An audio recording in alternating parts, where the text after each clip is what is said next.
If you want to become an American citizen, it will be clear exactly what standard we ask you to achieve. It will be made crystal clear. Americans can have complete and total confidence that under this plan, the borders will finally be fully and totally secured.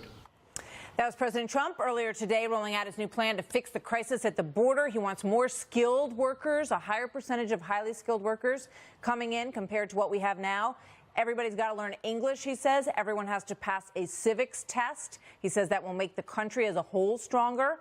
But as the president attempts to deliver on a key promise to secure the border, some House Democrats are working to keep the money away from border wall construction along the border that is coming from the Department of Defense, introducing a bill that would limit that department's authority to redirect funds for its construction. The president recently sounding undeterred. You see the hell we're going through trying to get the wall. Without the wall, nothing works, folks. You know that.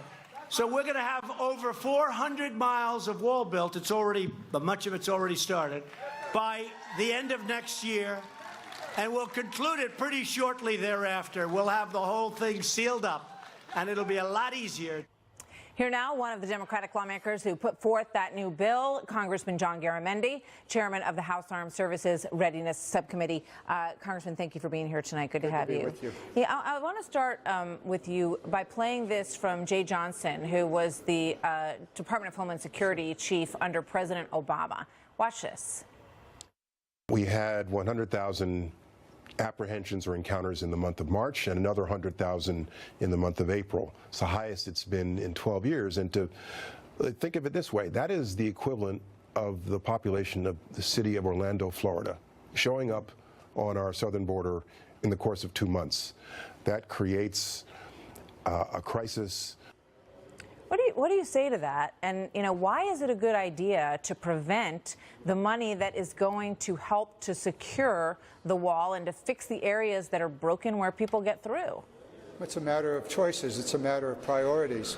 The United States military has come to us, to Matt, myself, and others on the Armed Services Committee, and laid out the money that they need to protect this nation, to provide our nation's security.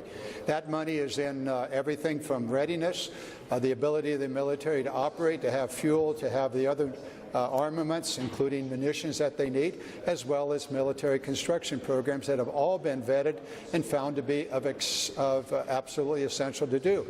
What's happening here, and reason that we're putting in this legislation, is that the president, without congressional authority, without the appropriation process, is reaching into the Pentagon's programs and taking money without authorization from the Congress that has the appropriation power to transfer that money onto what he believes to be a higher priority. Well, let me ask you this. Do you agree with Jay Johnson that there's a crisis? When you've got 100,000 people coming across the border, wouldn't you agree that that's a pretty big problem and that not dealing with it is derelict of Congress?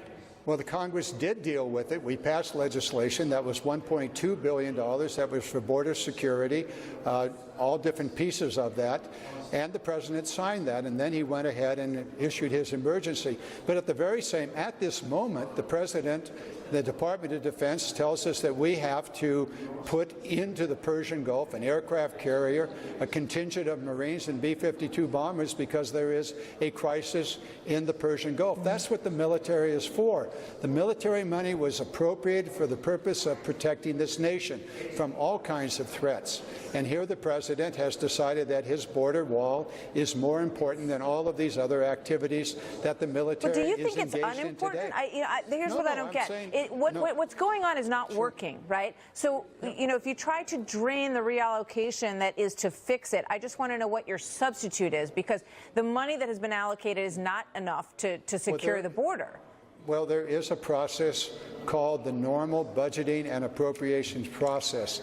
That the president, in his budget that he proposed to Congress, does call for more money for the budget wall. Right now, the appropriation committees in the House and the Senate are going through that, determining how much money could and should be spent on those border walls and on the various crossings and other issues, including taking care of the people I don't that are here. know how you feel about the fact that the border agents are being diverted to help take care of little kids and put up tents. Well, now you've got TSA agents who are supposed to be at the airports being diverted there to help them. That's a problem. And I think people look at Congress and say, you better fix this. You know, you really better fix this, folks. It's in the process of being fixed. Money is being appropriated in the process now exactly for all of those things, including additional border fences. It's a matter of choices here. Do we take money out of critical programs in the Department of Defense, or do we go through the normal process here of appropriating money as the Constitution we've seen requires? this. We've been down this road before. It's pretty clear Congress doesn't want to pay for the wall, and they say it all the time. We actually proposed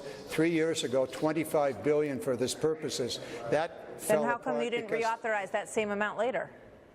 What changed? Well, the discussions later called for additional money that Congress, together with Democrats and Republicans, voted less than 4 months ago to provide $1.2 billion. That's a big difference.